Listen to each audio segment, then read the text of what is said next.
2024년 대한민국 역사상 처음으로 연간 폐업자가 100만 명을 넘었습니다. 하루에 2,700명이 가게 문을 닫은 셈이에요. 10곳이 창업하면 8곳이 폐업하는 구조거든요. 그런데 여기서 이상한 점이 하나 있어요.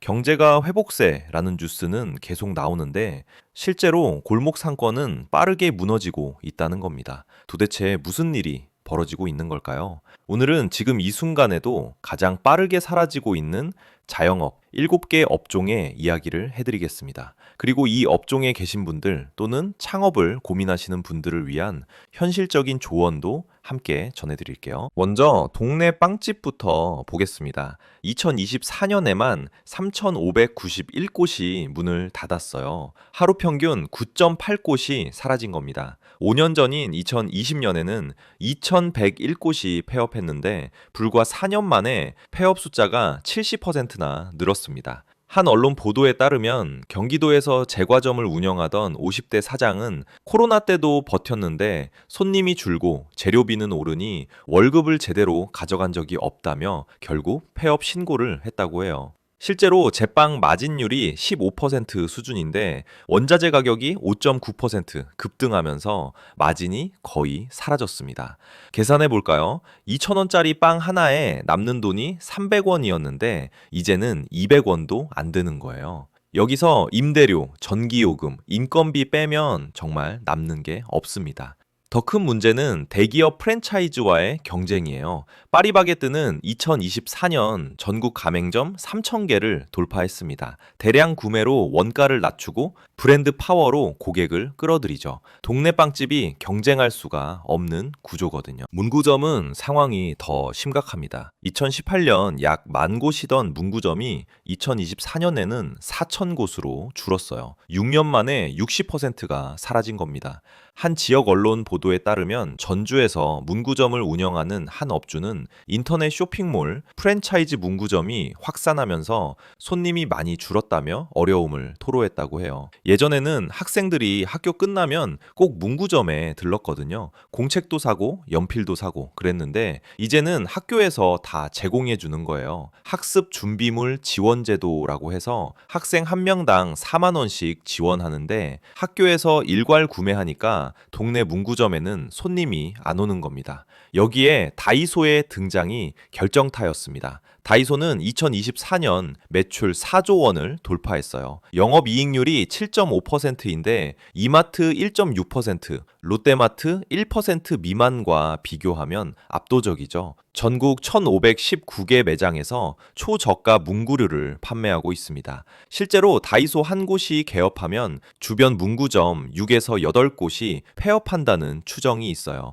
다이소가 2019년부터 2023년까지 158개 늘어나는 동안 문구점은 약 1,000곳 이상 사라졌습니다. 노래방도 빠르게 무너지고 있어요. 2020년에는 2,137곳이 폐업해서 13년 만에 최고치를 기록했습니다. 전성기였던 2006년에는 전국에 37,994개 업소가 있었는데 지금은 약 29,000개 수준이에요. 9,000개, 그러니까 23%가 사라진 겁니다.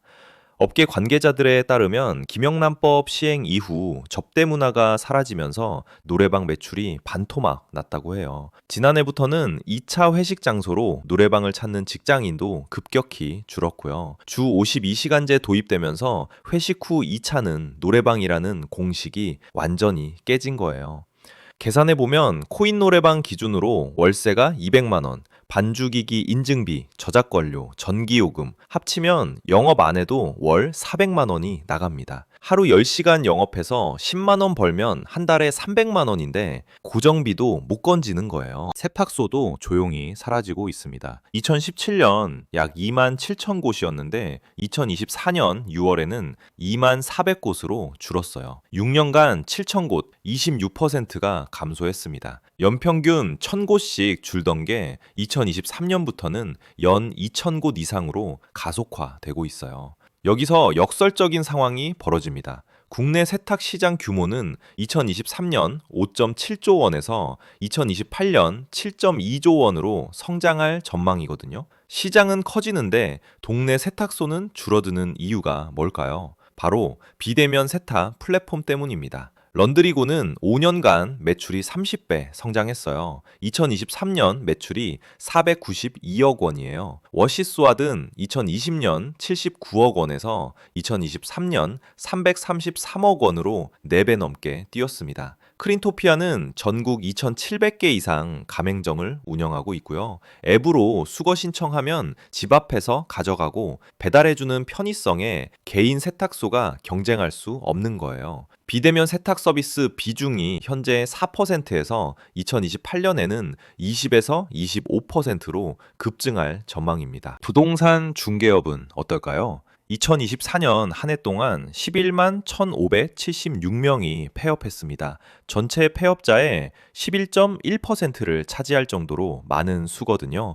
전국 부동산 중개소는 약 11만 5천 곳으로 편의점보다 많아요. 하지만 매년 1만 곳 이상이 문을 닫고 있습니다. 공인중개사 자격증 보유자는 이미 55만 명을 넘었어요. 한 동네에 중개소가 10곳씩 몰려 있는 것도 이제는 흔한 풍경이죠. 결정타는 정보 플랫폼의 등장입니다. 직방, 다방, 네이버 부동산이 시장 구조 자체를 바꿔놓았어요. 예전에는 매물 정보가 중개사의 손에 있었지만 지금은 스마트폰 하나면 누구나 조건과 가격을 비교할 수 있잖아요. 한 중개업소 운영자는 언론 인터뷰에서 네이버 부동산에서 상위에 노출되려면 한 달에 100만 원 안팎의 광고비가 필요하다고 말했어요. 월 매출이 500만 원 나와도 임대료 150만 원, 광고비 100만 원 내고 나면 남는 게 없는 구조거든요. 여기에 직거래 시장까지 급성장했습니다. 당근마켓을 통한 부동산 직거래는 불과 3년 전만 해도 5천 건 수준이었지만 지금은 연간 수십만 건에 이릅니다. 10억 원짜리 아파트를 사고 팔면서 중개 수수료 수백만 원을 아끼고 싶어하는 수요가 폭발적으로 늘어난 거죠. 주유소는 더 심각합니다. 2021년부터 2023년까지 3년 동안 폐업한 주유소가 677개예요.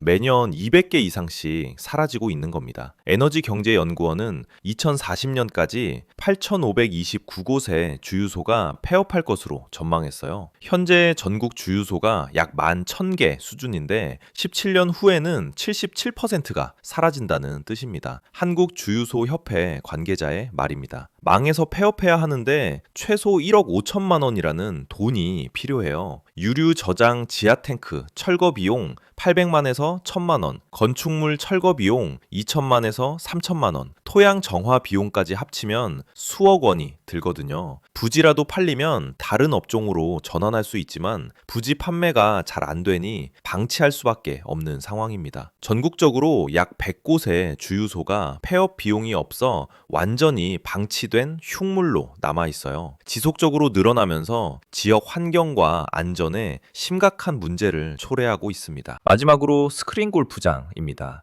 여기는 약간 다른 얘기예요. 스크린 골프 시장 자체는 오히려 성장하고 있거든요. 2022년 6,848억 원에서 2024년 7,040억 원으로 매출이 늘고 있어요. 그런데 왜 많은 스크린 골프장이 어려움을 겪을까요? 바로 시장을 골프존, 프렌즈 스크린, SG 골프 3개 회사가 92% 이상 장악하고 있기 때문입니다. 개인이 운영하는 소규모 스크린 골프장은 대기업 프랜차이즈의 브랜드 파워와 최신 시스템을 따라갈 수가 없어요. 여기서 중요한 질문이 하나 남았습니다. 도대체 왜 이런 일이 벌어지는 걸까요? 공통적으로 3가지 큰 흐름이 있어요. 첫째, 디지털 전환입니다. 온라인 플랫폼과 앱이 오프라인 매장을 대체하고 있어요. 둘째, 대기업의 시장 장악입니다. 규모의 경제와 브랜드 파워 앞에서 동네 가게는 경쟁이 안 됩니다. 셋째, 인구 구조 변화예요. 저출산으로 학생 수가 줄고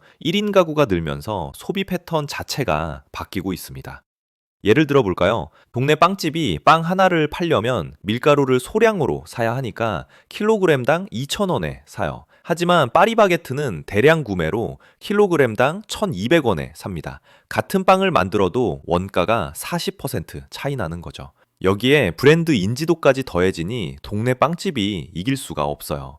부동산도 마찬가지예요. 예전에는 저 빌라 주인이 누군지 나만 알아 라는 정보의 독점이 있었어요. 하지만 지금은 네이버 부동산에서 클릭 몇 번이면 모든 정보가 다 나옵니다. 정보의 가치가 사라진 거죠.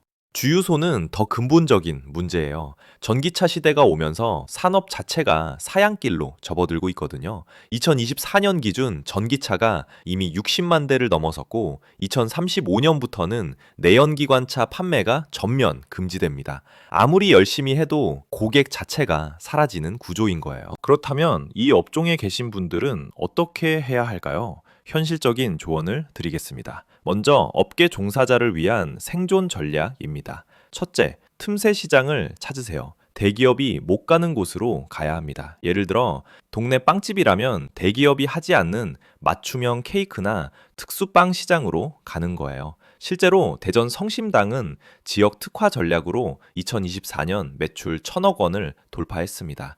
둘째, 업종 전환을 고려하세요. 세탁소라면 세탁 편의점으로 전환하거나 수선 카페, 네일샵을 결합한 멀티숍으로 바꾸는 겁니다. 5평 기준 5천만 원 이하 소자본으로도 가능해요. 주유소라면 SK에너지처럼 에너지 슈퍼스테이션으로 전환하는 방법이 있어요.